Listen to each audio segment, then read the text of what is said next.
প্রত্যেকটা মন্দিরের পাহারাদার হবে বিএনপির ভারপ্রাপ্ত চেয়ারম্যান জনাব তারেক রহমান এবং তারেক রহমান সাহেবের সৈনিকরা। বিএনপি হবে পূজা মণ্ডপের পাহারাদার ইনশাআল্লাহ। এই সকল ধর্ম বর্ণ নির্বিশেষে একত্রিত হয়ে এই মাগুরার বুকে বসবাস করবো, এই মাগুরা 2 আসনে বসবাস করবো। আপনারা করবেন না? কথা বলেন একেবারে মানে আমার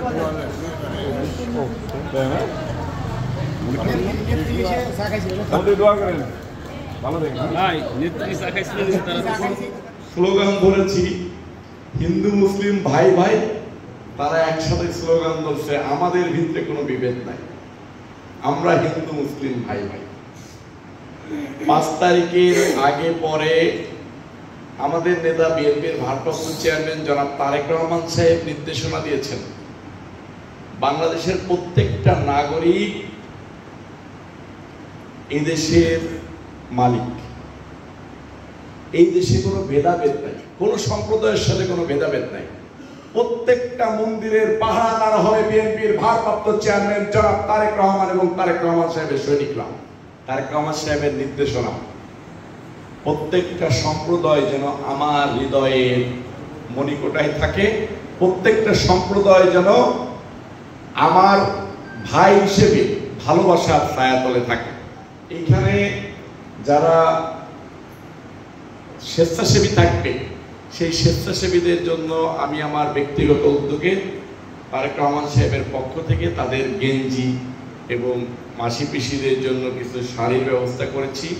ওই গেঞ্জি থাকবে, ওই গেঞ্জি পরা থাকবে মানে বিএনপির ভারপ্রাপ্ত চেয়ারম্যান জনাব তারেক রহমান সাহেবের ছায়া এই মন্দিরের উপরে থাকবে।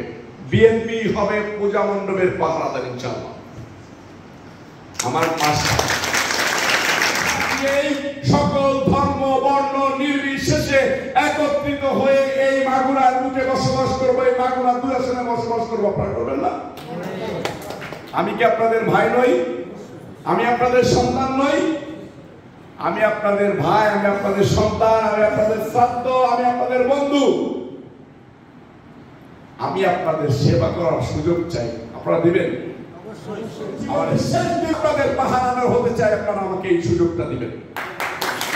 এই মন্দির আমাদের সকলের মন্দির, এই মন্দিরের উন্নয়নের জন্য আমি আমার যথেষ্ট পার্টিসিপেট করবো ইনশাআল্লাহ।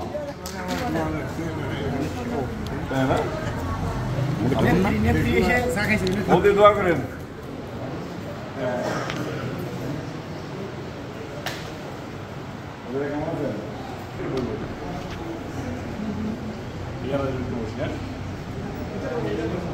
আমি এখানে